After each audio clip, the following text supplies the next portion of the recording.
Hello all. I hope you're enjoying the workshop so far.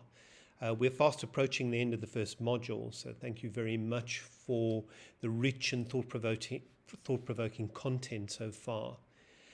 Please be reminded that all learning engagements must be completed by the end of the day, your time, on Tuesday.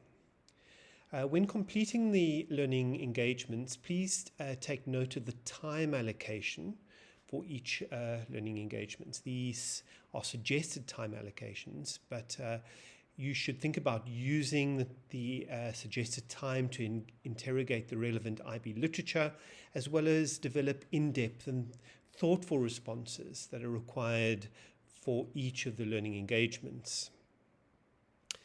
An essential aspect of the workshop is to respond to 2 other participants per learning engagement.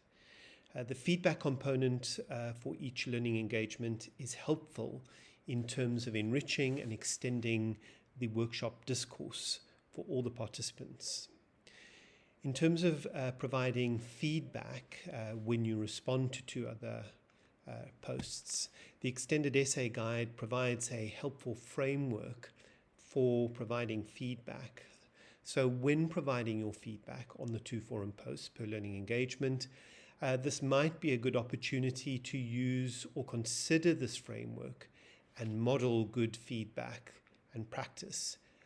It is called the SAFE framework for feedback, and I've posted more about it in the announcement below.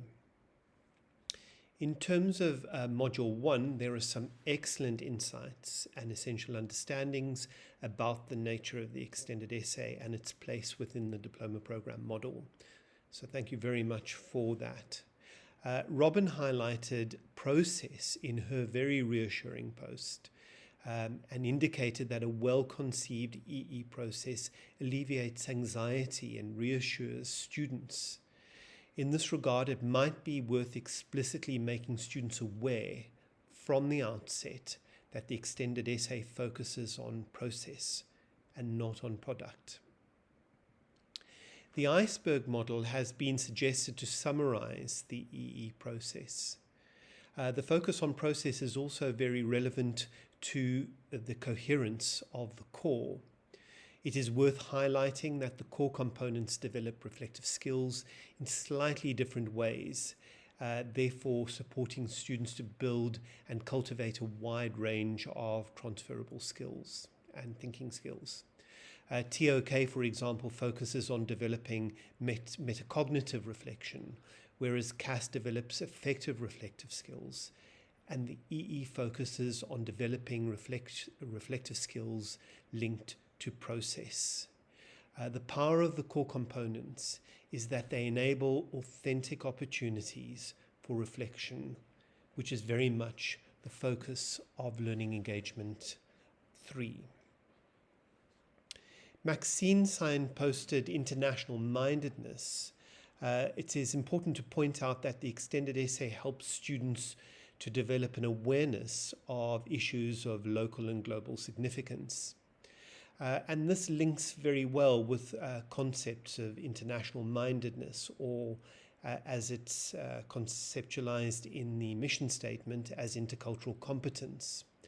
I've included links to the World Study extended essay resources that, in my view, are transferable to a wide range of essays and can support the development of international mindedness. Many of you have either explicitly or implicitly discussed research skills and inquiry in your posts. We will be looking at inquiry in more detail later on in the workshop, and the extended essay is, in my view, very much an inquiry-based task, and the process can be summarized using the inquiry model. We will discuss and unpack inquiry, as well as this model and others, in more detail next week. I'm also very reassured to see that you recognize that although the extended essay is an independent task, it does not mean that students are abandoned and left to their own devices. It is highly likely that the extended essay will be the most challenging academic task that students have undertaken to date in their learning. As such, it is essential that we provide scaffolding and support students with this research process. It is also very clear from your post so far that we all recognize that the extended essay is not a glorified internal assessment task. It is also not an extension of the subject, but very much a discrete academic task, standalone. Many of you pointed out the pitfalls of double dipping as well. Supervisors play a really important role in terms of guiding students with these distinctions between the internal assessment task and the extended essay.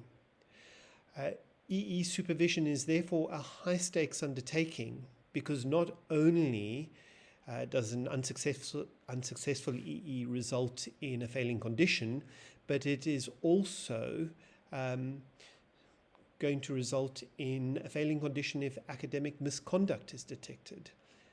And therefore, students could risk their whole diploma unless they are well supported with the extended essay. I would also like to refer you to Mario's post for Learning Engagement 2. His realization that the subject reports are an invaluable resource for supervisors and students is worth emphasizing. I would suggest that subject reports should be essential reading for all stakeholders. Ben brought up the important issue of referencing as well as ethical guidelines. Something to consider as we progress through the workshop is how we teach students to apply style guides and adopt different processes to keep on top of their referencing. I've included a link to resources relevant for referencing as well as ethical guidelines in the announcement post below.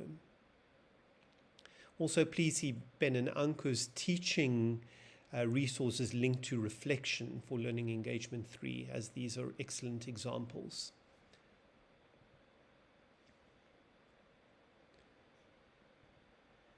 At this point, I'd also want to remind you all that reflection underpins the extended essay process. The rationale for including an explicit reflective component in the extended essay is that it is a generally good practice. It facilitates the development of the learner profile qualities and attributes. It supports and is supported by the approaches to teaching and learning. It encourages students to plan, review, and reflect on their own progress and their research process. It strengthens the supervision process because students have to have the mandatory reflection sessions at the very least. As we shall see later on in the workshop, and as many of you have already pointed out and know, reflection forms part of the assessment of students' engagement with the topic and the research process. Finally, I also think reflection aids monitoring and ensuring the authenticity of the students' work. In my own context, I use the research reflection space, the RRS, on ManageBack. However, there are many ways that students can maintain their RRS, such as Padlet or even a physical journal. To ensure that students engage with the RRS, I assign sample prompts and always insist that students underpin formal supervision or informal drop-ins sessions with entries from their RRS.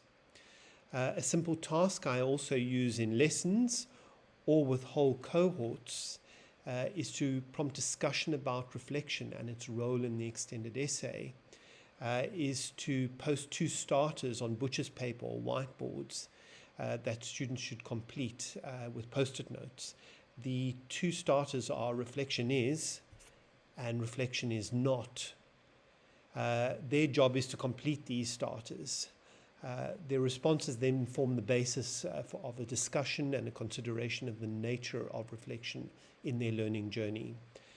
I've posted supporting resources from the CAS guide with completed responses that can serve as an aide-memoire if you decide to use this idea in your own teaching and learning and supervision. So that's all from me today. I hope you're enjoying the workshop so far. Please do not hesitate to let me know if you need any additional support or help. Thank you very much.